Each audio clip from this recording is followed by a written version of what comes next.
Hello everyone, welcome back to Agent Nagash, which is a channel dedicated to Age of Sigmar. So here we are, only one more day until the Legions of Nagash Battle Tome is released.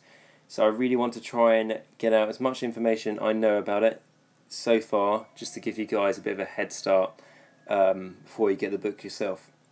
So yesterday we looked at the Grand Host of Nagash, and today as promised we're going to look at the Legion of Sacrament, which is Arkhan's very own Legion. So, we're going to start off with the battle traits.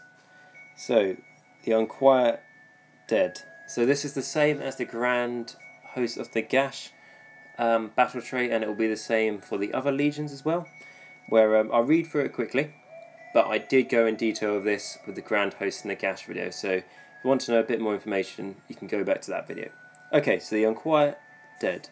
After territories have been determined, but before any units have been set up, you may pick up to 2 points in your territory and up to 2 points anywhere on the battlefield to be grave sites. You may wish to place suitable markers on these points. Instead of setting up a summable unit on the battlefield, you can place it to one side and say that it is set up in the grave. You can do this with as many units as you wish. At the end of your movement phase, for each death hero within 9 inches of a gravesite, you may pick a single unit in the grave and set it up wholly within 9 inches of that gravesite, and more than 9 inches from any enemy models. Any models that is unable to set up in this way is slain. If a unit is still in the gravesite at the end of the battle, it is considered to be slain. Okay, so I talked about this more in the previous video. I said this is very good for, if you can get your army deployed very quick and you get to choose to go first, and you put these grave sites bang on top of the objectives. It can be very good for you to just summon your big blocks of skeletons or zombies, whatever you're running, on those objectives turn 1, if you're lucky enough to do that. And it's good to be able to, still have that toolbox in a death army where you can reinforce your army later. So I do like the Unquiet Dead ability. Like I say, I went more into detail of it in the last video, but it's a good ability. It's a good battle trait to start with, for sure. And then it also has the following rule: Invigorating Aura. At the start of your hero phase, pick a friendly summable unit within 9 inches of the gravesite. You can either heal D3 wounds that have been allocated to it, or if no wounds are currently allocated to the unit, you may return a number of slain models to it that have a combined wound characteristic equal to or less than a roll of a D3. So, again, I've talked about this sort of ability a lot. It's basically just the same as definitely Invocation, which all the heroes will get that ability to just really help make your summable units more survivable by either healing them or by just bringing back models, which things like zombies, skeletons, and like I keep on saying, Graveguard will be really useful. So that is the Unquiet Dead battle trait. Now moving on to the next one, which we all love, is the Deathless Minion. So we all know what this does, but I'll say it again. So roll a dice in each time you allocate a wound or mortal wound to a friendly death unit within 6 inches of your general or another friendly death hero. On a roll of a 6+, the wound is negated. So we all know how useful this is. On average in the game, as long as you make sure you have all your units within range of your heroes, you're going to be saving a 1/6 of the overall damage done to you, which is really good. There are like some maybe more exciting battle traits out there. However, this, as just a passive battle trait, this is really, really good. And like before, there are all these specific battle tome allegiances and stuff, and we just had the Grand Alliance allegiances. Deathless Minions, I think, was the best out of all of them, and it's still really good. Okay, so on to the next one, and this one is unique to the Legion of Sacrament, I believe. So the Master's Teachings. Whenever an enemy unit is destroyed, before removing the last model, you may pick one of your gravesites within 6 inches of that model, roll a dice, then remove the model. On a 4+, you may pick a friendly summable unit that has been destroyed and set it up again wholly within 9 inches of that gravesite and more than 9 inches from any enemy models. Okay, so this is a bit, it's a little bit like the command ability we're going to get to, where I personally don't think it's particularly good. It sounds really good, and for things like narrative games and open play games, it'd be really, fun and amazing. However, in match play, you are going to have to pay points for this unit you're going to bring back to life, essentially. Whereas you could have just kept a unit in the grave to be summoned later anyway with your reinforcement points. However, with the Master's Teaching, you are going to need to bring back a unit that's been destroyed, so it needs to be an identical unit. So it just adds more restrictions to how useful this can be. So I'm not too sure how often I'm going to use it, but like a lot of things, you know, time will tell. Especially how you've got to set up, you know, like 9 inches away from the enemy, and within 9 inches of that grave site. And this is in the combat phase, I believe. So you won't even get a chance to charge the unit. So you'll just be summoning a unit that won't be able to do anything that turn, which, you know, won't be able to do anything. Might be able to like, hold an objective or something like that, but at that point in the game, all the objectives have probably got enemy models contesting them, potentially. The ones that you need to get, so I don't see that being too useful. However, the next battle trait, specific for the Legions of Sacrament, is quite nice, simple but nice. So that is the Black Disciples. Friendly Legions of Sacrament wizards may add 1 to casting rolls. So, like I say, pretty simple but effective, especially how, you know, a lot of the time you just want to get a Mystic Shield or Arcane Bolt or all the lovely spells we're going to get in this new Battle Tome. It just gives you that extra chance of getting it off, basically. Okay, and then the command ability. So, the General of a Legion of Sacrament army has the following additional command ability. Endless Legions. If your General uses this ability, choose a gravesite within 9 inches of them. You may pick a friendly summonable unit that has been destroyed and set it up again wholly within 9 inches of that gravesite and more than 9 inches from any enemy models. Okay, so I talked about this in the Grand Host of Nagash video, and I've sort of covered it a little bit by just talking about the Master's Teaching ability. However, the Endless Legions command ability is actually quite different because, as pointed out to, I believe how you pronounce the name is Mailstein, put a comment on the video yesterday, saying that as this is a command ability, you can do it in your hero phase. So the unit you summon can then move in the following movement phase and then obviously charge and do what it needs to do. So you can see a use for it there, potentially if you really need to summon a new unit and get it somewhere in that turn. However, I think a lot of the command abilities we've got on Death already are just going to be more useful. However, it's nice to have this one in the bag, you know, in the sort of a tool set really, so if we need it, we've got it. Okay, so that is all the battle traits. Now, so let's move on to the command traits. So, the first one, Emissary of the Master. You can reroll failed charge rolls for friendly death units within 9 inches of this general at the start of the charge phase. Okay, so, like I've mentioned before, I am quite a big fan of things that help you get the charging, because it means that your units that get a bonus when they charge, obviously it greatly helps them, but also just units that even don't get a bonus, you just get to increase your chance of being able to get to the enemy when you want to, on your terms, rather than the enemy being able to do it on their terms, and they're probably going to have a charge bonus when they go into, you know, like a lot of things like knights, like for example Chaos Knights, when they charge you they can be quite nasty, and that's just a basic unit. So it's good to be able to, you know, try and get to the enemy when you see fit. So being able to reroll charge rolls in 6 inches of the general, yeah, it's a small radius. It's smaller than there was one we looked at yesterday for the Grand Host Nagash. However, that was just for Death Rattle and Morgoth units. Now this is just for all Death units, so has a lot more versatility there. Okay, so the next one, number 2, Mark of the Favoured. Each time this general is selected as the target of an attack in the combat phase, roll a dice. On a 6+, the attacking unit suffers a mortal wound. This one's alright. I mean, I certainly don't think it's as good as re-rolling those charge rolls. However, it's a small chance of you doing a mortal wound to the enemy, because if they pick you, you know, to be attacked in the combat phase, on roll a 6 they take a mortal wound, and sometimes, you know, there could be an enemy hero that's going to attack you and they only have 1 wound left, and then they've got a double think, do I really want to take the risk? It's only 1 in 6 chance I'll take a mortal wound and I might die, but they really need to kill your hero. So it makes the enemy have to think a bit more, and like I've said before,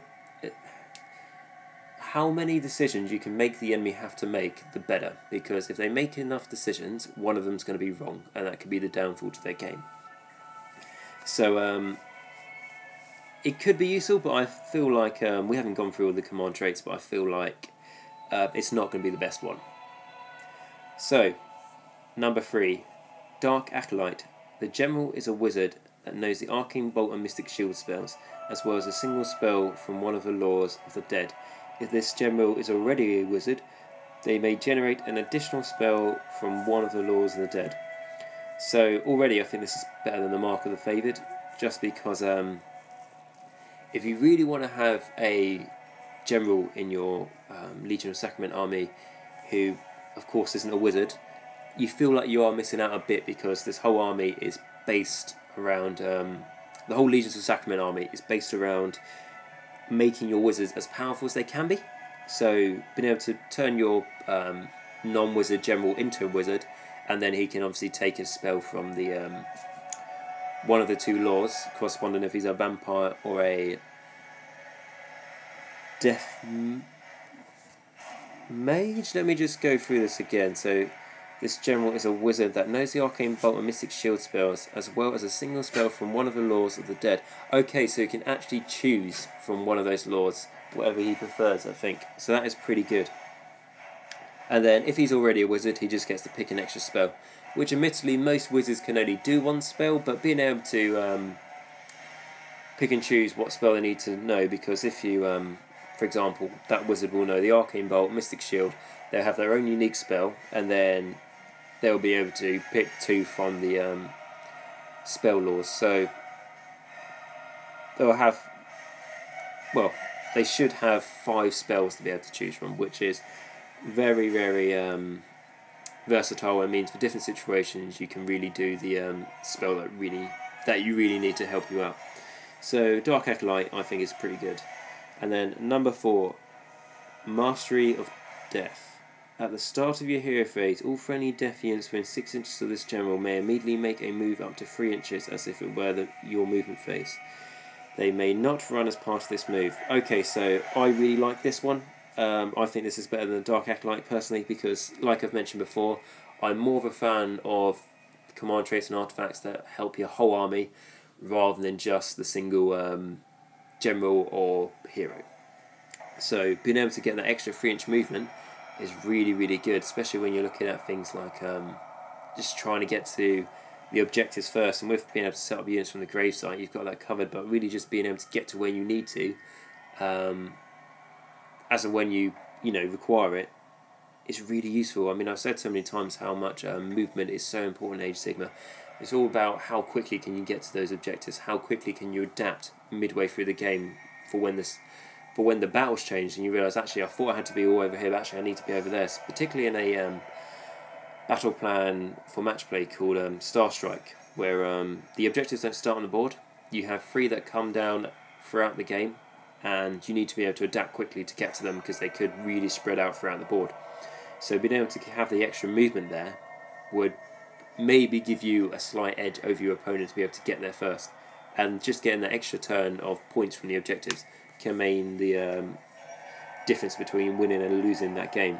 So Mastery of Death to get the make the extra 3-inch movement as if it were the movement phase for death units within 6 inches of the general, I think is really good. And then number 5, Peerless Commander.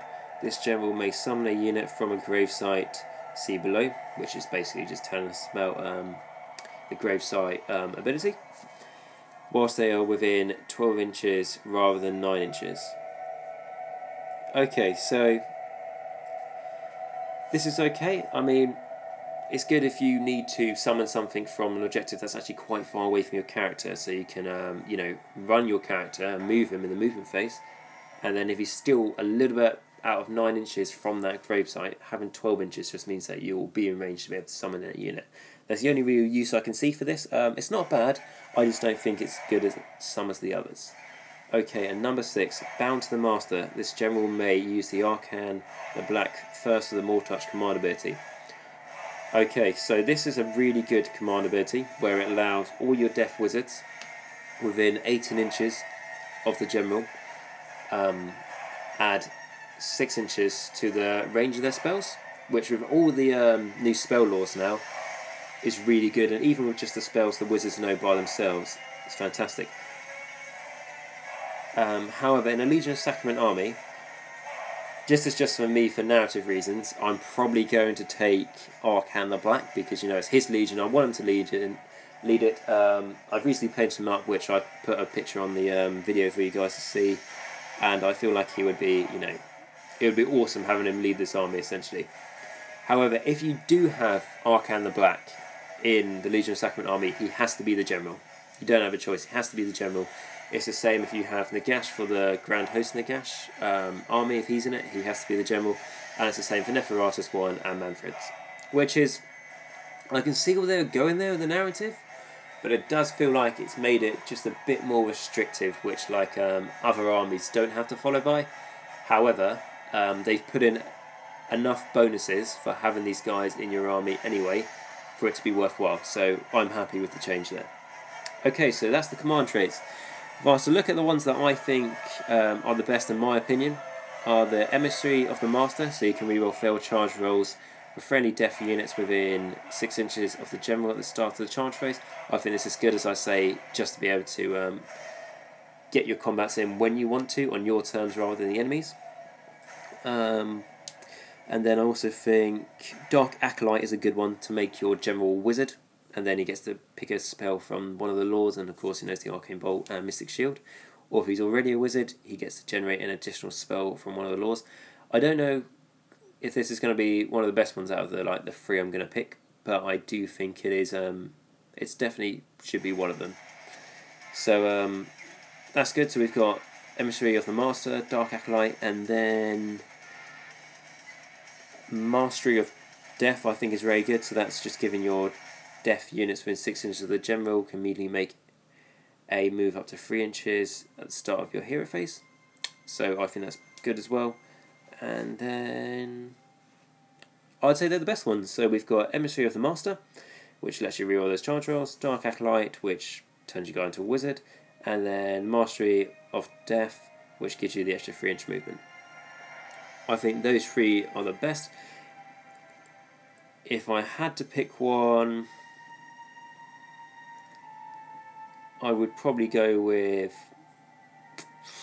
having to think, Mastery of Death or Emissary of the Master. The reason for that is, like I say, rerolling those charge rolls is good, and getting the extra movement is good. Dark Acolyte is good because it turns your guy into a wizard, but I'm going to have a wizard as my general anyway because I'm going to be running Arkhan the Black, and that's also why I'm not picking, giving the general Arkhan the Black's Fist of the first More Touch command ability, because I'm going to be taking in my army anyway, so that won't be useful for me. But however, that's just my opinions on the command traits. Not bad, some pretty good ones there. So we'll move on to the artifacts of Sacrament. So the first one, Spirit Cage. This lantern burns with sickly green balefire. It captures the spirit's energy of the slain and channels it to empower nearby undead. Whenever an enemy hero is slain within 6 inches of the bearer, add 1 to wound rolls for friendly death units within 12 inches of the bearer until the end of the turn. Okay, so it's good. Obviously, it is situational because you need to kill the enemy's heroes, and if you go against, I don't know, Beast Claw Raider's army, they don't have that many heroes that aren't on a gigantic monster. But that's an extreme example. I mean, this could be more useful than I think. If you manage to kill an enemy hero, which, to be fair, actually, thinking about it, there's a lot of ways to be able to do that now. There's a lot more easier ways to be able to snipe the enemy heroes. Within 12 inches... Oh, no, sorry, within 6 inches of the bearer. Okay, so unless you have a combat heavy guy, I don't think this is going to be particularly useful. However, if you do have a combat heavy guy in the Legion of Sacrament army with this artifact, the Vampire Lord and Zombie Dragon always seems to be the best example. Adding 1 to wound rolls for your death units within 12 inches of that bearer until the end of the turn is really good. So if you can get it off, fantastic. And then number 2, Shroud of Darkness. Woven from the strands of pure night, the shadowy mantle renders its bearers all but invisible. So, subtract 1 from hit rolls of attacks that target the bearer in the shooting phase if the attacking unit is within 8 inches of the bearer. Subtract 2 from the hit rolls of attacks that target the bearer in the shooting phase if the attacking unit is more than 8 inches away from the bearer. Thank fuck for this. So with Death and with most armies, you're just so fed up with your characters being sniped, and particularly in Death armies, how we rely so much on the characters for deathless minions and for all the other benefits they give us. So now we've actually got something to neuter the enemy shooting. Is really good. Even if you just put this on Necromancer, you know, just as a 6-up save, and then he can pass on damage now to Sumble units, you know, on a 4+. Just putting it on him to make the enemy, you know, subtract 1 from hit roll, so that means that, you know, Stormcast, you know, Raptors, long strikes, if they get a 6 to hit with their crossbows, they do 2 mortal wounds. Now they're -1 if they're within 8 inches, so they won't be getting that. There's some ways to make them +1, so they might still get it if they've got buffs in. However, if they're more than 8 inches away, which they are going to be because they've got a 30-inch range, these guys, and they don't like getting close to the enemy, they have to subtract 2. And there's not many things out there that will give you +2 to hit rolls. So that's a really good artifact. That so far, that's my favourite. That might be my favourite out of all of them, to be honest, because obviously it depends if you're playing against shooting armies. If you know the army you're fighting against hasn't got any shooting, this artifact's not going to be any good for you at all. However, if, like I say again, if you go to tournaments and stuff, you don't know what army you're going to fight, and you can guarantee that, I'd say the majority of them, but you know, at least one of them is going to be heavy shooting. So this could be really useful for that. So number 3. I'm going to try and pronounce this right. Amelusitis? Okay, so I can't pronounce the word. I should probably say that I'm dyslexic, so that might be the reason. Sorry about that. But anyway, so let's go on to see what it does. So this casket contains the tortured spirits of insane murderers. Once opened, their directionless fury is unleashed upon the living. So once per battle in your hero phase, you can declare that the bearer will open the Alusimissus. Like I say, if I can't pronounce that word right, which I'm pretty sure I can't, apologies for that. So if you do so, roll a dice. On a 1, the bearer suffers a mortal wound. On a 2+, each enemy unit within 12 inches of the bearer suffers 1 mortal wound. So it's only once per game, this artifact. And it will only do 1 mortal wound to the enemy. If you get a 2+, there's a chance you will take a mortal wound. And however, 12-inch radius is big, especially like I said, if you got this on a combat guy or something, and he's right in the midst of the enemy, could be pretty good and useful. However, for a start, I think it's as good as the Shroud of Darkness, particularly if you're going against a shooting army. So, you know, it's alright. It's on a 2+, so they could have made it like a 4+ or something, which just would have been flat out annoying. So, not bad. It will affect a lot of enemy units, so that's pretty good there. So, moving on to number 4, wristbands of black gold. These ordinarily crafted wristbands act as negative lodestones, deflecting incoming arrows, bullets, and even cannibals. So, roll a dice each time you allocate a wound or mortal wound to the bearer in the shooting phase. On a 4+, the wound is negated. Ooh, so I do like this one. Just because, like I say, being able to stop your characters being sniped, especially how now your heroes and your death armies are going to become so much more useful into being able to make your death units so much resilient and bring them back and healing the wounds through Deathly Invocation ability. So you want to keep them alive, and shooting is the best way for the enemy to kill your heroes. So this is good. This is one of the top ones. On a 4+, the wound is negated, on top of deathless minions as well, which, you know, gives you a 6+. So if you take damage, let's say you got the Necromancer, so you're going to have him in the middle of a block of skeletons. So when he takes damage, you know, roll a dice. On a 4+, you pass it on to the skeletons, and then they get to do their saves.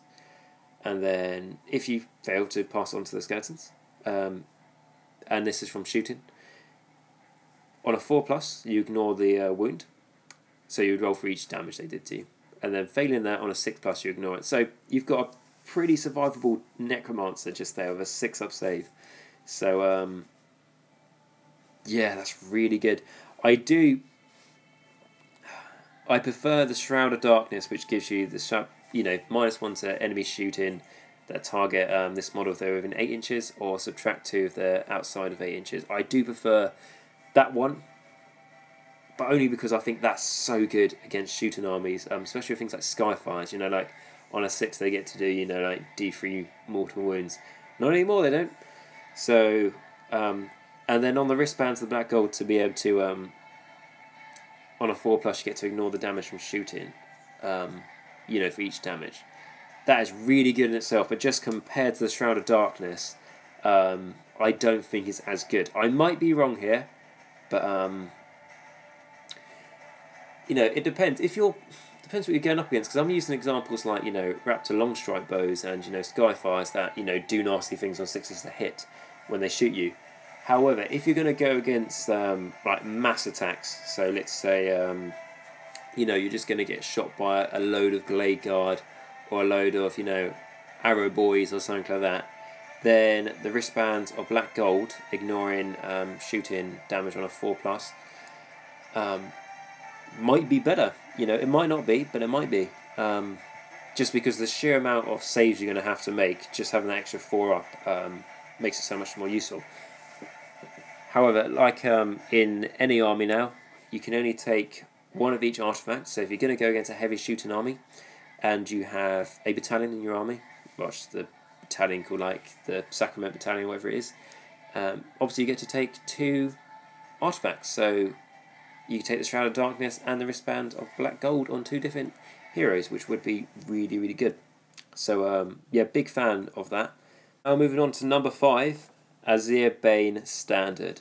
This banner is woven from the skin of Sigmarite battle wizards and is discreted with the blood of the God King's faithful. So this subtracts 1 from wound rolls for enemy units within 6 inches of the bearer. In addition, reroll successful casting rolls for order wizards within 6 inches of the bearer. Okay, so that's good. It's very different compared to the you know, the neutering the enemy shooting, unless, you know, they do things on 6 to wound or something, could be useful for that. However, like I say, if you get this on a combat guy who's going to go right into the enemy's face, you know, like a Vampire Lord and Zombie Dragon, who is the best example, again, subtracting 1 from enemy wound rolls is good, particularly how, correct me if I'm wrong, but the protectors for the Stormcast, when they go against a monster, if they get a 6 to wound, it turns into D6 damage if you fail your save, I believe. You know, that's their monster killer unit. However, if you charge your, like I say, your Vampire Lord Zombie Dragon into protectors, which you, depend on the situation, you generally wouldn't do that, but now, if you do that, they won't be doing D6 damage against you. They'll just be doing their normal damage. And if you've got any order wizards nearby, they have to reroll successful casting rolls. And then if they reroll the successful casting roll, and then they're successful again, then you get to unbind it. So, and you're going to have plenty of wizards in this army to do that. So, yeah, I like that. I think that's a good ability. Like I say, have this on like a... I don't want to just use the Vampire Lord Zombie Dragon as an example, but if you use this on a Bloodseeker Palanquin, maybe, you know, there are other things out there that might be worth as a combat hero, you know, to turn into a nasty, but I think, you know, we all know that the Vampire Lord Zombie Dragon will be the best one for this. So I do like that as well. It serves a different purpose from the making the enemy negative shooting. However, it does have a good purpose in mind. So, moving on to number 6, the Black Gem. When this Audion crystal is shattered, it unleashes a raging spectral cyclone that snuffs out the life force of those who feel its chill bite. Once per battle in your hero phase, you can declare that the bearer will shatter the Black Gem. Pick a point on the battlefield within 8 inches of the bearer. Roll a dice for each unit within 3 inches of this point. On a 6+, 1 model from that unit is slain. If the unit has any models with wounds allocated to it, then that model must be the model that is slain. Okay, so when they did an article about the Legion of Sacrament last week, I did talk about this artifact quite a bit, so I only talk about fairly quickly here. My thoughts on it were, first thing to come to mind is, yeah, you get, you know, like on a 6-up, like, you know, kill Arkhan and kill Alariel and kill, you know, like an enemy Nagash or, you know, a Stonehorn and all these other examples. However, I mean, I don't often fight things like Arkhan and stuff like that. You know, you fight Alariel so often and Stonehorn and stuff, but it could be really good against that. Well, I think the likelihood of you getting it off, especially as, you know, fair enough, it's once per game, is there's stronger artifacts out there. I don't think it's that bad. I just think compared to the other ones, I would rather take them.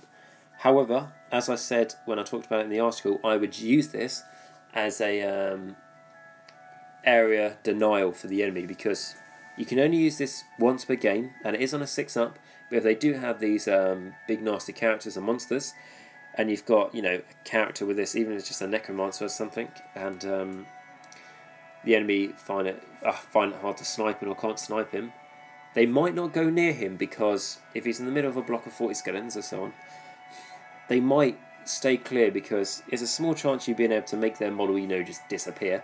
However, you know, you could make them scared in that example, so you're going to have to you might make them have to move around this area of effect where you could do this once per game thing, just because they're frightful of the, like, worst case scenario that they lose their, you know, like, general, they lose, you know, like their, like I say, their big character or monster to this artifact. And like I say, there's a small chance you'd be able to do it, but just because there's a chance, it could put the enemy off, and then if they can't do what they originally set out to do in their game plan, because they didn't, you know, plan for this, they're going to have to think on their feet, and then, like I say, they're probably going to make mistakes. And a lot of the time, how it comes down to in Age of Sigmar is that, you know, it sounds a bit sad and stuff, but it's just pouncing on your enemy's mistakes. And I don't mean if they, you know, they don't understand the rule properly. I mean, you know, like, if they're good players and they, you know, they generally just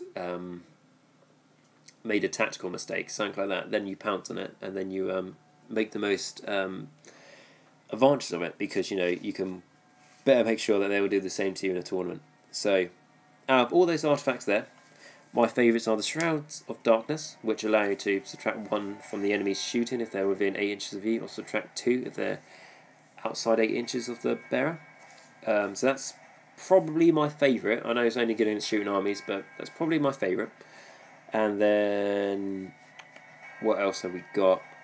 The wristbands are black gold, again, against the enemy shooting. So, you know, every time you take a wound or mortal wound from enemy shooting on a 4+, you get to ignore it. I think that's very good. And then the third one I think is good is the Azerbaijan standard, which was good for, you know, like a combat character if you want one in the Legion of Sacrament army. I want to be a character, I just mean obviously a hero, because named characters can't have artifacts. Which was subtract 1 from wound rolls for enemy units within 6 inches of the bearer. In addition, reroll successful casting rolls for order wizards within 6 inches of the bearer. And I say it like this just because, like my friend who's got the Blades of Khorne's army, he's also got a large Stormcast army. However, he hasn't really used it too much, as he much prefers his Blade of Khorne's, as he finds his Stormcast a little bit boring. But if he brings them out again after he actually suffered quite a big defeat from me last time he brought them, so he's probably just a bit, you know, scared of taking them out again. However, if he does, his protectors that butchered my zombie dragon in 1 turn before my zombie dragon could do anything will struggle this time round. So the Azerbaijan standard is pretty good in my opinion. So it then says, all wizards in the Legion of Sacrament army know an additional spell from one of the Laws of the Dead. So we are going to look at the Laws of the Dead now and look at all their spells.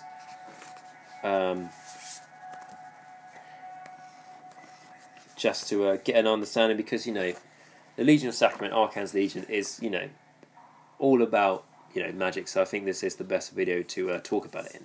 So, we'll start from the top. So, Laws of the Dead. Death mages and other casters of necromantic magic draw their powers directly from the realm of Shaiish, channeling this morbid energies to wither and ruin their foes. Wizards that know an additional spell or spells from one of the Laws of the Dead, as described in their army's allegiance abilities, generate their spells from the following tables. You must generate any additional spells for death mages, wizards, from the Law of Death Mages, whilst those for vampire wizards must be generated from the lore of the vampires. For Death Lord wizards, you may generate each of their additional spells from either lore. To generate a spell, either pick the spell or roll a d6 to randomly determine it. Okay, so that makes fair sense, so Death Mages have to pick from the Death Mage lore, and then Vampires have to pick from the lore of the Vampires. It makes sense. And it's nice that we have two different lores for it, and it adds a bit of variety there. So we'll look at the lore of the Death Mages. So, overwhelming dread. The target of this curse is overcome with a sensation of creeping doom, causing them to cower in fear. Overwhelming dread has a casting value of 5. If successfully cast, pick an enemy unit within 18 inches of the caster that is visible to them. Until your next hero phase, subtract 1 from hit rolls for that unit and subtract 1 from that unit's bravery characteristic. Okay, so this is a spell that you can very easily stack things like enemy bravery debuffs on, because you've got, subtract 1 from this. You've got, if you have any of your death banners within, I think it's 8 inches of the enemy or 6 inches, there's an other -1 to their bravery, and then if you have some Morghast, it's an other -1 to their bravery. So it can really start to stack up, especially if you have things like a Mortis engine, which you should do in the Legion of Sacrament army, will be really useful for that. So that's pretty good there. And then also making them -1 to hit, which is really useful, especially how I've mentioned many times how a lot of things in the game do mortal wounds or do make extra attacks so they get a 6 to hit. So that's pretty good there. And only casts on a 5, which is really, it's cheaper than I thought this would be. I feel like this should be maybe cast on a 6 or, potentially a 7. So, especially with all the pluses we're going to get to casting, I think is really good. Okay, now number 2, Fading Vigor. The wizard snaps the vitality from his enemies until they can barely raise their weapons.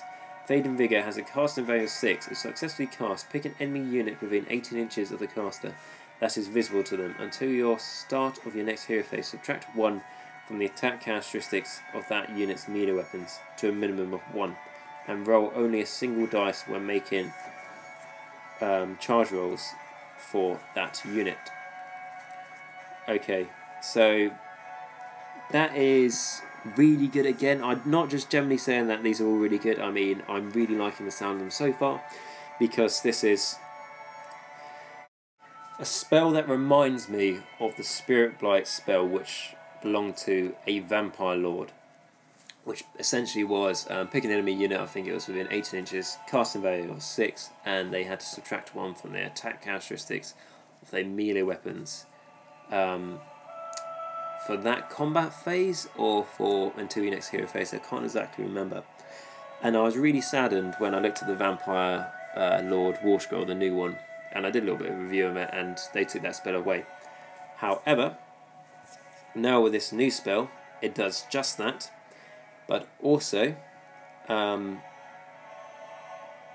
means they can only roll 1 dice when they charge, which is just half their. It might as well have just said, half their charging characteristic. Which can be really good, especially if you pick this on a unit that is really sort of punchy on the charge and stuff, and now you made it so if they can only move within, let's say the closest they could get to you was 7 inches, and that's the average on 2 dice when charging. However, now they can only roll 1 dice. The most they can get is a 6. Yes, there are things out there that can give you pluses to charging, but still, then they need to get a 6 and then maybe +1 and they make it. But no, I think this is really good. And again, only cast on a 6, which I think is incredibly low casting, especially like I say, with all the bonuses you're going to get. So yeah, big fan of that. That's good. So there's 2 are read so far. Who knows? They might be my 2 favourite because they sound really good. And then number 3, Spectral Grasp. With a gesture, the caster summons dozens of spectral hands into existence, which grasp hold of nearby enemies. Spectral Grasp has a casting value of 6. If successfully cast, pick a terrain feature within 18 inches of the caster that is visible to them. Until your next hero phase, half the move characteristic, rounding down, of enemy units within 3 inches of any terrain feature affected by any Spectral Grasp spells at the start of their movement phase. So, again, I mean, I'm not trying to make it sound like, you know, that these spells are all really good, but I do really like this one as well, because anything that I've mentioned so much before that can damage the enemy's, you know, movement potential I think is huge, because it's stopping them getting to the objectives and so on, and it's something that they don't necessarily plan for. Like I've mentioned before, how they might plan that you have spells and stuff that do nasty damage to them or will buff your own units, but they don't really plan for things that will debuff them so much. I mean, like, for example, in my Flare army that I talked about in my Fleshy Court video, in that army, most things have a movement characteristic of 12 inches, being my Flares. However, if suddenly they were halved, their move characteristic, and they only move 6, that completely changes my game plan. I have to really try and think on my feet. And if I did that, I'm probably going to make a mistake, and the enemy's going to make advantage of it. So that would completely, you know, throw me off. So that special grasp is very good. And cast on a 6, I mean, I feel like they've been very generous on what we need to cast these, especially with how many bonuses we're going to get. I mean, like, you know, your Legion of Sacrament Wizards are going to get +1 to cast anyway. Make sure you have a Mortis Engine in your army, which you really want to have one. There's another +1. You know, this casts on a 4. And Arkhan the Black gets, you know, +2 additionally, so you have to cast this on a 2 for Arkhan the Black. You know, it's not bad in itself just there. Okay, so all looking really good so far. And then number 4, Prison of Grief. The caster causes the victims to live out the greatest tragedy in their lives over and over again, drowning their will to fight in waves of sorrow and self-pity. Prison of Grief has a casting value of 7. If successfully cast, pick an enemy unit within 12 inches of the caster that is visible to them until your next hero phase. Before a unit affected by a Prison Grief spell moves, roll a dice. On a 5+, the unit may not move that phase. Okay, so firstly, you might be listening to me talk about this, and you might be thinking, "Oh, not very, you know, not very exciting. They're not really doing much damage to the enemy, and so on. You know, it's just affecting their movement."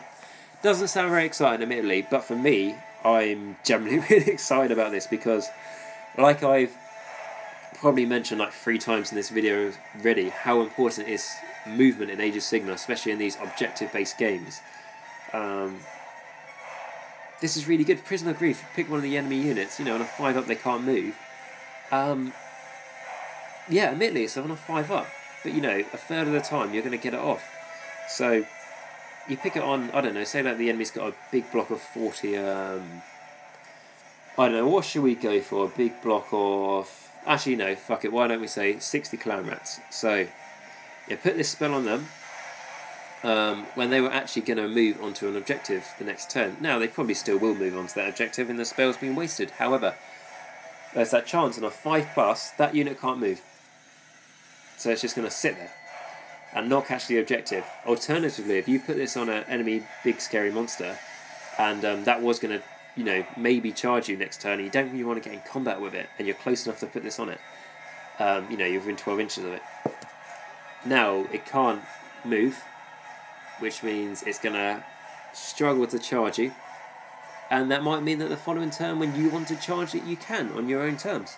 So, this is really good, and like I say, the enemy's not planning for this, so it's definitely good. You know, casting value 7, so compared to the last ones, you know, it's pretty expensive on the old casting value, even that, you know, on a serious note, 7 to cast, you know, is what I think the other spell should be, to be honest.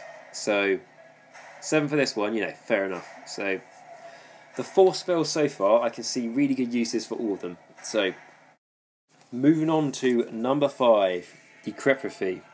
The wizard causes the muscles of an enemy champion to atrophy and robbing them of their strength. Decrepitry has a casting value of 6. If successfully cast, pick an enemy hero within 18 inches of the caster that is visible to them. Until your next hero phase, subtract 1 from wound rolls made for that unit and subtract 1 from damage characteristic of that model's melee weapons to a minimum of 1. Okay, so this is pretty good. This is more neutering the enemy's strength, you know. It's yeah, if the enemy's got a big scary hero, you know, this could be useful. Yeah, especially, you know, if we're thinking of, you know, let's take the Stonehorn for example, and let's have a Frost Lord on top of it. With his spear, he's making 3 damage with that. Now he's only going to be making 2 damage. And then with the Stonehorns, like Horns, or the Who's, I think it's called, they make 3 damage. Now it's only making 2. And they're, you know, subtracting 1 from their wound roll. So now they're not going to get as much damage through. And, you know, that can make the difference of if they charge your Vampire Lord and Zombie Dragon. And unfortunately enough, he gets affected by it and he gets charged. This could neuter the strength of, well, it will neuter the strength of the Frost Lord on Stonehorn. So he might not kill your Zombie Dragon, and then let's say it's your turn next, and your Vampire Lord and Zombie Dragon, you know, heals D6 wounds with his Chalice, and then you know, might be back in the game, and then might take the fight to the Frost Lord on Stonehorn and kill him. You know, that's just a little example there I just quickly came up with, but you can see the uses there, so that's pretty good. And then number 6, Soul Harvest. The caster summons a ghostly scythe which slices through their enemies, cutting the cord, tethering the spirit to flesh. Soul Harvest has a casting value of 7 and successfully cast. Each enemy unit within 3 inches of the caster suffers D3 mortal wounds. Then roll a dice for each mortal wound that was allocated to the enemy and was not negated. For each 5 plus, heal 1 wound that has been allocated to the caster. Okay, so I talked about this when they did an article on the Legion of Sacrament. Yeah, I'm a big fan of this. Casting on 7, so, you know, fairly high compared to the other ones. However, I think this would be fantastic on Arkhan because you would be able to get them into combat at that point. And the problem with a Mortar Arch is because they've only got 11 wounds and a 4-up save, they can be a bit squishy for how many points they cost. But with this, you have a good chance of really staying in the game with Arkhan, for example, or, you know, the other ones, you know, Neferata or Manfred. And especially how, you know, they're healing 2 wounds anyway if they kill an enemy model. With this, it's just giving more and more healing power to them, essentially. So that is, I think that's probably the best one for a Mortar Arch, that spell. And then if I was to look at the other spells, what I like, I think they're all pretty good, to be honest. Maybe Decrepify is my least favourite one, but it's still very good. It's actually hard to pick the ones I don't like in this. So there we are. 6 of them are all very good. I think Soul Harvest is the best one for your Mortar Arch. And then I think Fading Vigour is my favourite for neutering the enemies, for, you know, debuffing the enemy essentially. But like I say, I like all of them, so they're probably my 2 favourite out of all of those. But so they're all good, so that is really nice to hear. Now we're going to look at the Law of Vampires. So the first one, Blades of Shaiish. The wizard summons a whirlwind of lament spirit blades to slice through his enemies. Blades of Shaiish has a casting value of 5. It successfully casts, roll a dice for each enemy unit within 12 inches of the caster.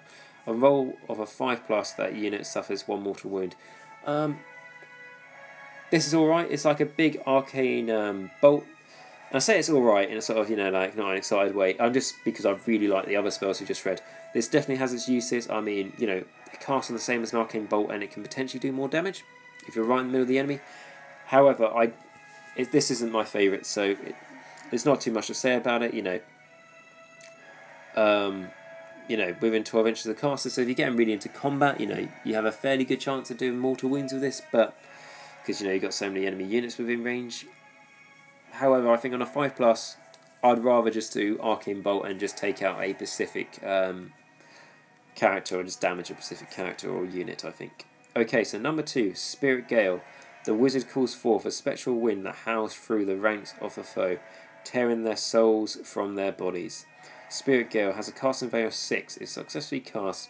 Pick an enemy unit within 12 inches of the caster that is visible to them and roll 3 dice. For each 5 plus, the unit suffers 1 mortal wound. In addition, if 2 of these dice shows the same number, subtract 1 from the hit rolls for the unit until your next hero phase. If all 3 show the same number, subtract 1 from the hit rolls and wound rolls for that unit until your next hero phase instead. Okay, so this is a good debuffing one.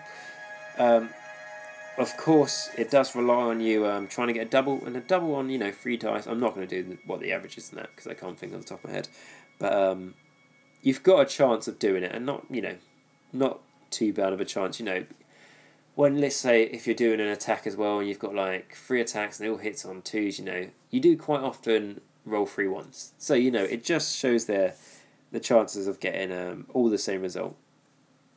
But bear in mind that, getting the 5+ is a bit harder. I think I would prefer just doing one of the other spells or an Arcane Bolt or something, to be honest. But, like I've mentioned before, you can only do like Arcane Bolt once. So this could be a useful way of damaging the enemy. And if you put this on a big unit of, let's say the enemy's got, 15 Blood Warriors or something like that. If you're lucky and you get your doubles with these 3 dice you're rolling, you're neutering their combat effectiveness, which you can be damn sure they're going to charge you in the following turn if they're not already in combat with you. So that's not bad. That's all right, that one. And then number 3, Vile Transference. The caster siphons the amethyst from nearby foes and uses it to restore the mangled forms of his undead servants. Vile Transference has a casting value of 7. If successfully cast, pick an enemy unit within 12 inches of the caster that is visible to them, and a friendly death unit within 6 inches of that enemy unit. The enemy unit suffers D3 mortal wounds. Then for each of these wounds that was allocated and not negated, you can heal 1 wound allocated to the friendly unit. Okay, casting value of a 7.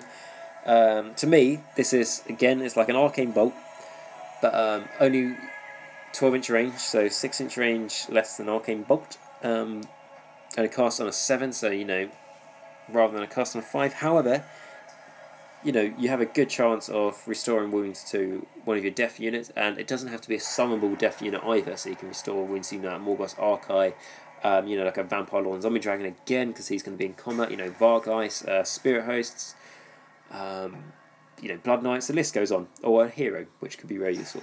So, and a friendly death unit within 6 inches of it could be himself potentially, I would imagine. So it could be a way to heal yourself. So that's a pretty nice spell right there. I am noticing that the Law of the Vampires so far seems to be very aggressive and damage dealing essentially, whereas the Law of the Death Mages mainly just debuffed your enemy. So there are the differences there.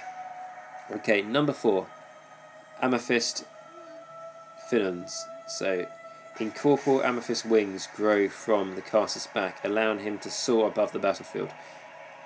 How do you pronounce it? Is it Amaphine? I think Pinons has a casting value of 5. If successfully cast until your next hero phase, add 5 to the caster's move characteristic, and the caster can fly. Okay, so this is very situational, but it could be very useful. Like I say, obviously you put this on a Vampire Lord and Zombie Dragon, he's moving,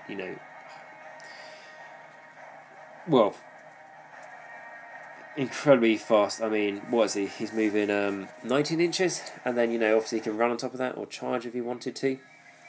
However, this could be very useful for if you need to quickly get your character to an objective. Like, keep on mentioning objectives, but it's so important. And it's the last turn, and you really need to get there.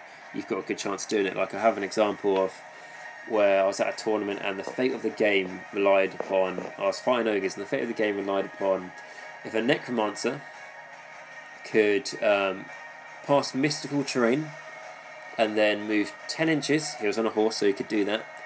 At the time, I don't know if he can have a horse now, but at the time he could. So he can move 10 inches and then make a 12-inch charge to a Gorgon, which is like the sort of which is an ogre that's been rejected because its gut wasn't big enough or something, so it gets locked in a cave and then it turns into a monstrous beast. So basically I had to charge this monstrous beast with my necromancer on a 12, and then it had like 3 wounds left, so I had to be able to hit with a necromancer staff and kill it, and roll a d3 and then get a 5 or a 6 for the damage to kill it.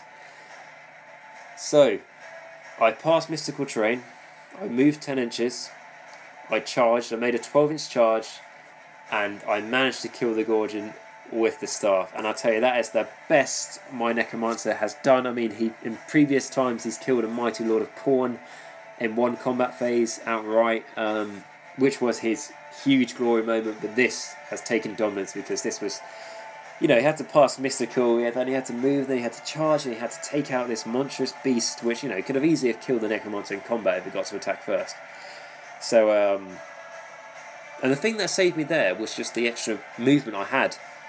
So, going back to the spell, has the casting value of 5. If you successfully cast until your next hero phase, add 5 to the caster's move characteristics, and the caster can fly.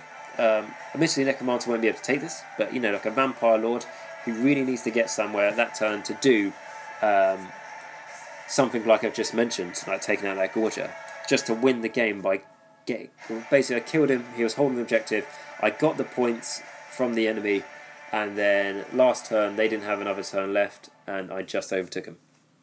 So if you can do something like that again here, I can tell you that's just like so close to me. Like me and my opponent, we both voted it as our favourite game of the tournament because it was neck and neck. I mean, that game I was winning, I'd say, for the first third, and then he was winning for probably like the second third, like right until the end, and then I just managed to do that and overtake him. It was a game we went back and forth, and it was a really fun game. And only because I had the extra movement. So that's why this spell could be really useful for situations like that. Okay, so number 5, Soul Pike. The caster places a hex on his foes so that should they move too hastily or aggressively, they risk impaling their own souls on a shimmering forest of purple-black spears. So Soul Spike has a casting value of 6. If successfully cast, pick an enemy unit within 18 inches of the caster that is visible to them. Until your next hero phase, after a unit affected by any Soul Spike spell makes a charge move, roll a number of dice equal to the result of the casting roll. For each 5+, that unit suffers 1 mortal wound. Okay, so this is okay, you know, again it makes the enemy think if they really want to charge or they want to sit back because they don't want a chance of taking more wounds on a 5-up, it's not too hard, you know, it's much better than a 6-up obviously, and you roll as many dice as what your casting value was, so you're getting many pluses to your casting here, so probably rolling quite a few dice. I'll just read through it again. So Soul Spike has the casting value of 6. If successfully cast, pick an enemy unit within 18 inches of the caster that is visible to them. Until your next hero phase, after a unit affected by any Soul Spike spells makes a charge move, roll a number of dice equal to the result of the charge roll. For each 5+, that unit suffers 1 mortal wound. So again, this is pretty good. You know, it is on chance. It's only on a 5+, but like I say, you probably will be rolling quite a few dice because all the pluses you're going to get to casting, and it's going to make the enemy have to think if they really want to make a charge roll, which is, you know, say like the enemy, I don't know, if somehow you're holding one of your back objectives with, you know, like, I don't know, 1 skeleton warrior, let's say, and then the enemy's got, you know, like, I don't know, 5 clan rats in this really sort of small end of game scenario, and they need to charge a skeleton to kill him and they'll take the objective.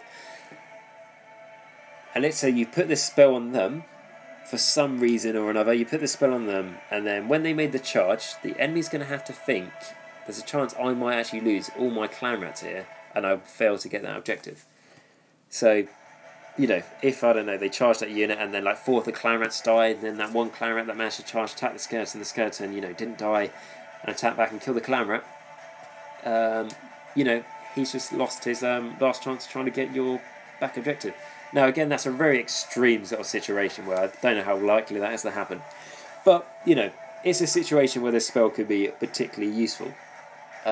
So yeah, that's pretty cool. Soul Spike.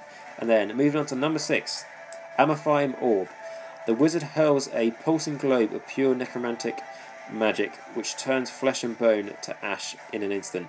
Amorphine Orb has a casting value of 7. If successfully cast, pick a point on the battlefield within 12 inches of the caster and draw an imaginary straight line 1 millimeter wide between that point and the closest part of the caster.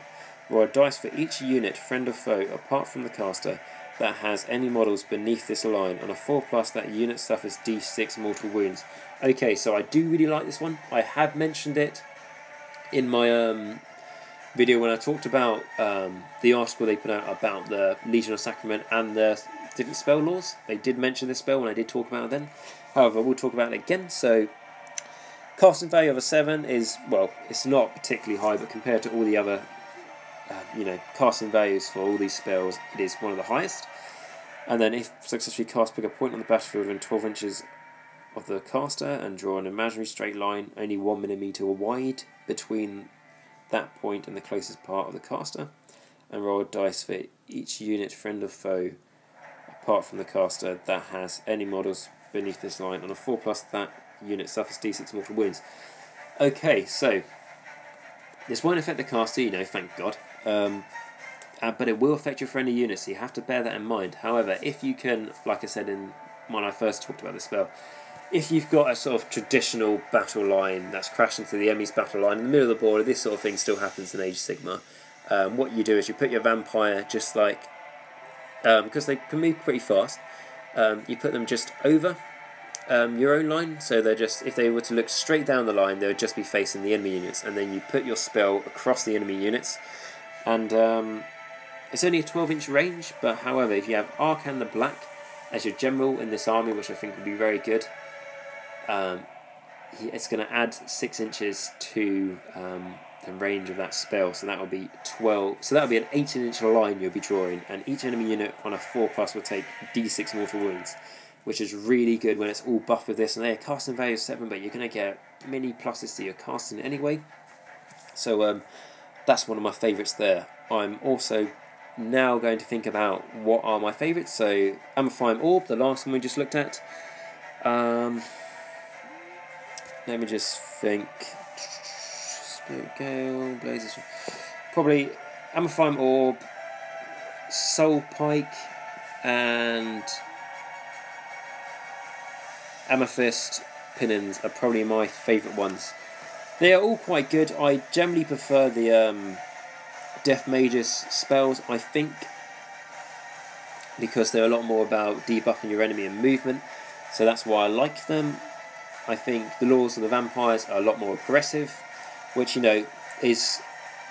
could be your cup of tea. You could prefer these a lot more to the Law of the Death Mages. If you do, fantastic. But for me, I personally prefer debuffing the enemy rather than just doing damage to them. So that's my own personal opinions, and also it's probably, and I'm not saying the Death Mage's spells are better, but in my opinion, to me, they're better. So. But I think this could be because, your vampire, is a fairly competent fighter anyway. I say fairly competent, he can, they can be a bit swingy, especially if one's just on foot. But they can do quite a lot of damage in combat. Death Mages, can't, unless, of course, it's, like a Mortarch. So, giving their spells a little bit more oomph, sort of maybe makes sense there. And generally really low casting values, which is fantastic. I think the average casting value is a 5, and then a 6, and then, followed by a 7. So, really good. And all the pluses you're going to get to casting, you're going to get these spells off most of the time. So, and then the last part of the Laws of the Dead, which is the Locus of Shaiish. If you make an unmodified casting roll of a 9 for a Death Wizard that is attempting to cast a spell from the Law of the Death Mages or the Law of the Vampires, and it is not unbound, then after resolving the effects of that spell, you may immediately resolve them for a second time. For example, Overwhelming Dread is successfully cast on a casting roll of a 9 and is not unbound. After resolving the effects against the target unit, you may choose a second target unit or the same target unit again and resolve the effects a second time. If the same unit is picked twice, your opponent will therefore subtract 2 from hit rolls for the unit and subtract 2 from its bravery characteristics. So this is again really nice, and I'm really happy I can say how good this Law of the Dead is.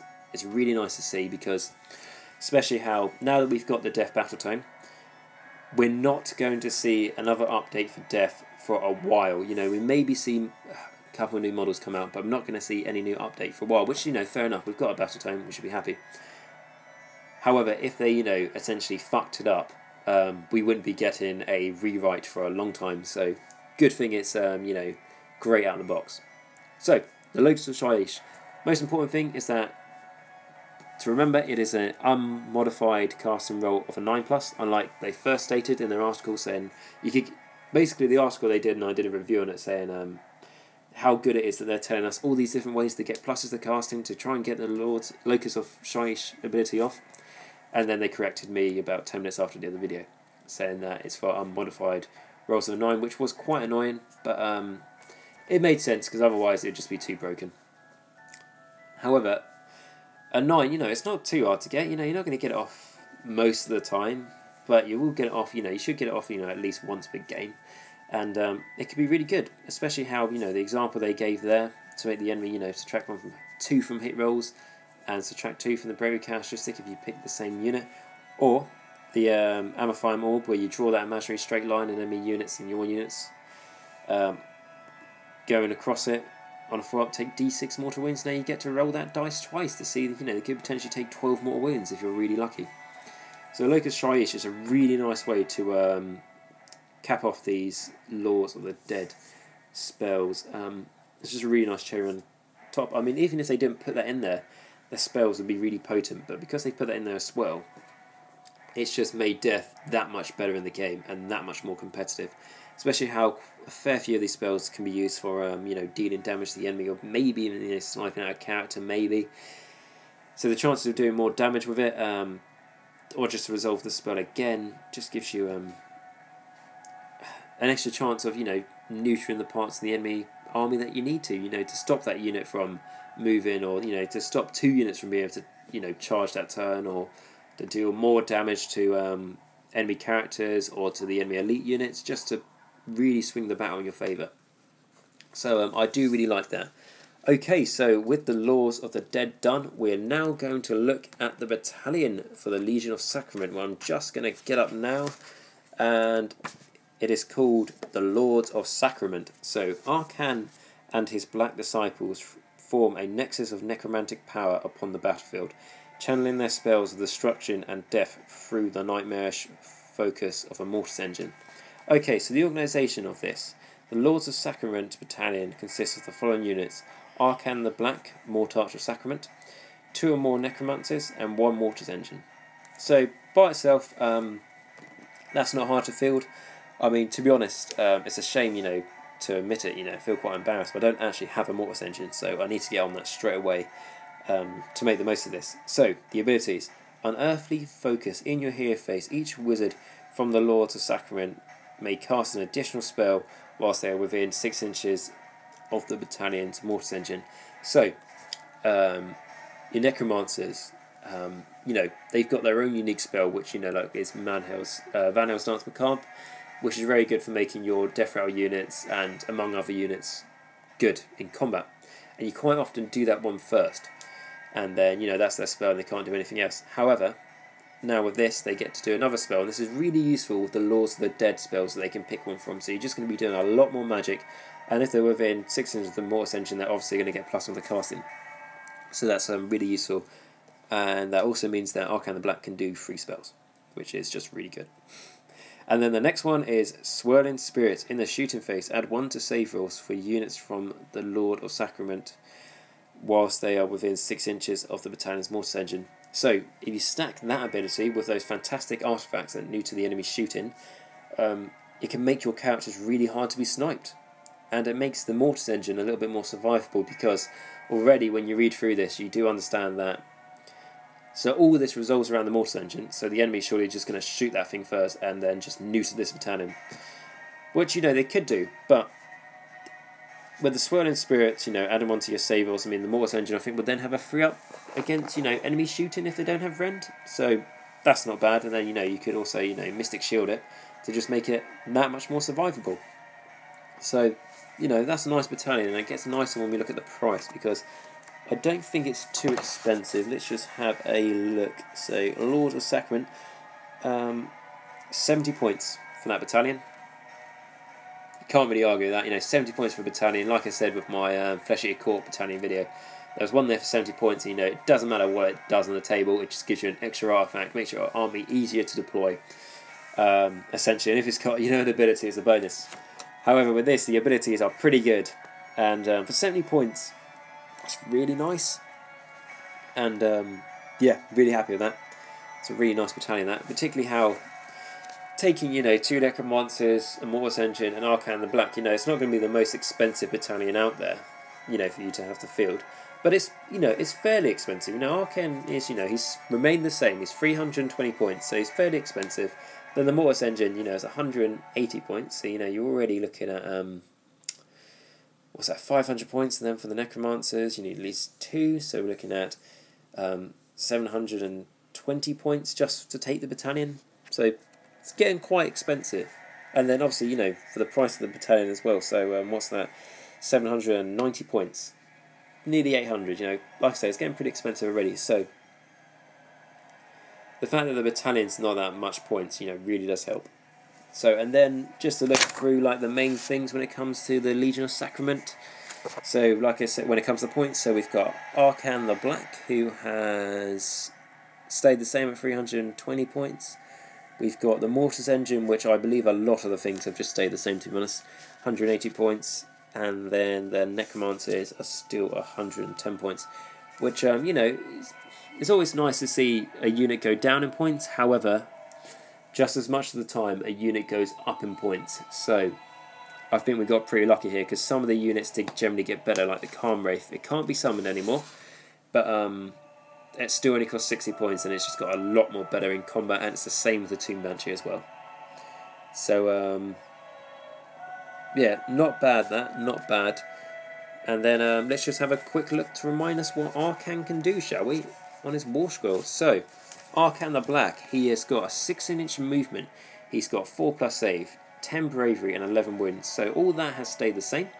His combat, I believe, stayed the same as well. So we've got Sephard Kar, which is his first hand weapon, so range of 1, 1 attack, freeze to hit, freeze to wound, -1 rend, D3 damage. And then his Kenashan, which is his staff, so 2-inch range, 1 attack, force to hit, freeze to wound, -1 rend and D3 damage. And then Razorak's Ebon Claws, so we have 6 attacks, force to hit, freeze to wound, -2 rend, 2 damage. And then the Spirit Spectral Claws and Daggers, 6 attacks, 5 to hit, force to wound, no rend and 1 damage. But of course, with those claws for the Spirit Hosts, 6 to hit will do mortal wounds. So all that has stayed the same, and that's the same for his little damage table as well. So that's good. It would have been nice if he maybe had a 3-up save and then 12 wounds, but points probably would have gone up if they did that. I mean, to be honest, I'd just like him to be 12 wounds and for his points to stay the same.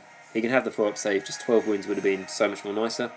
But there we are. He's got a lot more powerful in the game anyway, with his own Legion and all the other spells that come with it. Okay, so we'll have a look at the abilities. So, feast your souls. At the end of any combat phase in which Arkhan slew any models, you can heal 2 wounds that have been allocated to him. And then the next one, the Staff of Spirits. Add Kenash's and modifier listed in the damage table to casting and unbinding rolls for Arkhan, so that stays the same. So that's +2 to cast and +2 to unbind to start with, and it will get weaker for the more damage he takes. And then let's just go back to the Feast of Souls. So again, if he kills an enemy model, he at the end of the combat phase he'll heal 2 wounds. You stack this with that spell we looked at, which was it in the hero phase? I think it was enemy units within. What did I say it was? Was it within 6 inches, something like that? Let me just try and find it. But if you stack it with this spell to make your Arkhan be able to get more wounds, where are we? Soul Harvest. So Soul Harvest has a casting value of 7. If successfully cast, each enemy unit within 3 inches of the caster suffers D3 mortal wounds. Then roll a dice for each mortal wound that was allocated to an enemy unit and not negated. For each 5+ heal 1 wound that has been allocated to the caster. So it's just an extra way for him to heal back wounds. So you can make Arkhan, as long as he doesn't take too much damage at once, because he isn't quite squishy with a 4+ save and 11 wounds, you can make him pretty durable in combat. And just talking about that Soul Harvest spell, I think that's fantastic, because it's just it's a really, really, really, really, really short arcane bolt. Because it's only within 3 inches of the caster. However, you're doing D3 mortal wounds to each one of those units, and you've got a chance of healing. And obviously, if you have Arkhan as your general, which I will be doing, you add 6 to the spell range, so that is no longer within 3 inches, that's now within 9 inches. So that's more units taking mortal wounds and more wounds healing, which I think is fantastic. So we've got that, so I just wanted to refer to that to see why the Feast of the Souls healing wounds there and from the spell will be really good. And then on to the next one, definitely Invocation. So we've talked about this before, but we talked about why Arkhan's one is particularly good. So at the start of your hero phase, pick up to 4 different summonable units within 18 inches of Arkhan. So already, that's 4 units, that's a lot. And within 18 inches, that's a big range as well. You can heal D3 wounds that have been allocated to each unit that you picked. Roll separately for each unit. If no wounds are currently allocated to a unit you picked, you may instead return a number of slain models to it that have a combined wound characteristic equal to or less than the roll of a D3. So we've talked about this, definitely Invocation ability. I think it's really good. Like I said, use it on Graveguard. You're bringing so many of those guys back, and Arkhan one's just, I imagine, is second best compared to Nagash. Yes, it is, because with the next ability, Mortarch or Sacrament, you can reroll any of the D3 rolls when using Arkhan's Deathly Invocation ability. So yes, so his one is second best to Nagash himself. So very good there for making the rest of your army a lot more durable. Okay, and then the next ability, Frightful Touch, which is just the Spirit Host gets 6 to hit. They do a mortal wound. And then Magic, so Arkhan the Black is a wizard. He can attempt to cast 2 spells in your hero phase and attempt to unbind 2 spells in the enemy hero phase. He knows the Arcane Bolt, Mystic Shield and Curse of Years spells. Arkhan also knows the spells of any death wizards that are within 18 inches of him. Okay, so this is really good because Curse of Years is, I'm sure you know what it does. If you don't, we'll get to that in a moment. But the reason why this is good is because it was good for him to be able to know the spells of wizards within 18 inches of them anyway, but as they will be able to take additional spells from the Law of the Dead, he will know those spells as well, so he just becomes a huge toolbox on what he can do. He can only do 2 spells a turn, that's still a fair amount, so he can really pick and choose what he needs to do for when the situation requires it. Okay, and then we'll look at the Curse of Years spell. So tracing a spiteful gesture in the air, Arkhan curses the enemy to age at an incredible rate.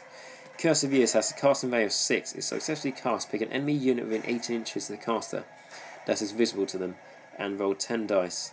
For each roll of 6, that unit suffers a mortal wound, and you can roll an extra dice for each roll of a 5+. On these extra dice, the target suffers an other mortal wound, and you can roll another dice. Now, for each roll of a 4+, the target suffers an other mortal wound, and you can roll another dice. Keep rolling dice in this way until inflicting mortal wounds and reducing the roll needed to cause them by 1 each time until either no wounds are inflicted or the target unit is destroyed. So this is very good. A lot of people use this. It is very, very, very swingy, the spell. However, if you manage to get it off, so I'll just start. On average, you would do 1 to 2 more wounds to a unit. However, best case scenario, you can just delete an enemy unit. So I've only used Arkhan a couple of times, and he only got this spell off to its best ability once, and it also killed something. I think it was killed like 4 Mournfangs or something like that. Just one spell wiped out those 4 big ogres riding huge rhinoceroses. So not bad for one spell that casts on a 6. Obviously, it gets +2 to cast, so it casts on a 4. If you have the Mortis Engine nearby, it casts on a 3, and then the Legion of Sacrament battle trait allows you to get +1 to casting, so you can cast this on a 2 fairly easily, which means you won't fail. So that's pretty good in itself. Like I say, it's a very swingy spell, but many people have talked about this spell before. It's good, and what I like to use about it, I mean, I've only used Arkhan a couple of times, like I say, but if I'm going to start taking him more competitive games, if I'm thinking about taking him to Heat 2 for the Grand Tournament for Age of Sigmar, which I'll be going to in not too long, yeah, there's a small chance you'll be able to auto-wipe out an enemy unit. However, you're just using this as, space denial for the board, for the enemy to think like, well, there's a small chance of him being able to auto-delete my unit, but I don't really want to move in range of that spell just in case he does it, just because he wipes out my unit straight away. So, the spell range is 18 inches, so that's the bubble of a threat range you have for this. Arkhan's your general, plus 6 inches, so now the spell range is 24 inches, and that's a huge threat bubble for the enemy to have to think about with movement, because, you know, if you happen to fight an Arkhan or something like that, you can kill him with this spell if you're incredibly lucky. Or if you happen to fight, you know, a block of 60 clan rats holding an objective, and you think, I've got no way to delete that unit, you have a very small chance of being able to delete it with this spell, and there's nothing they can do about it, unless they, of course, unbind it. With all the pluses you're getting to cast in, they're going to have a tough job on their hands doing that, unless they have a Zeech army, then you know, like, they can go fuck themselves. So, and then the command ability, so first of the Mortar Archers, so we've already talked about this, but essentially is, if Arkhan the Black uses this command ability, then until the end of the hero phase, all friendly death wizards within 18 inches of him can increase the range of their spells by 6 inches. So, this is what I just mentioned about trying to get, you know, all your spells getting a huge buff on their range, and especially with all the spells we've mentioned in the Laws of the Dead, it's really useful. So yeah, that is Arkhan the Black, and then his keywords are Death, Skeleton, Death Lord's Monster, Hero, Wizard, Mortarch, Arkhan. So he's essentially stayed the same. There's a couple of changes there, but he's essentially stayed the same, and he's pretty good. And for 320 points, he's not too expensive either, and he's just been made so much better in this battle zone. Like I say, I just wish he had 12 wounds, but apart from that, he's fantastic, really. So, that has been our look at the Legion of Sacrament. It's been quite a long video, this, as we've been looking at the spell lore as well, and we took a look at Arkhan the Black's War Scroll. However, I'm really excited about using this. I might be using this on Saturday, we'll have to see for that, as there is a painting competition from Line Portents in the store on Saturday from a local store. So it's just a question of if I'll have enough time to be able to get a game in then to fit in as well for the painting competition, because it needs the table. But anyway, so if I can fit all this in, I'm going to try and have a game with Arkhan the Black's own Legion and see how it goes, and of course using Arkhan the Black himself, obviously. So it'd be great to see how that does. And if you've got any thoughts and stuff about the Legion of Sacrament, please let me know in the comments. I know quite a few of you have been commenting lately, telling me your thoughts, which has been great to you know, really get a sort of feel from the community of how we all think about this. And so yeah, so I hope you've enjoyed this video, and I'm going to try and get the next video up here, you know, today hopefully, which will be either Neferata's Legion of Blood or Manfred's Legion of Night. I have to think which one of those to do if I've got time. But like I say, I hope you've enjoyed this video, and if so, please like, subscribe and comment down below, as that is really helping me produce more videos and really makes the channel do well. So, until next time, thank you very much for watching, and remember, Nagash is all, and all is one in Nagash.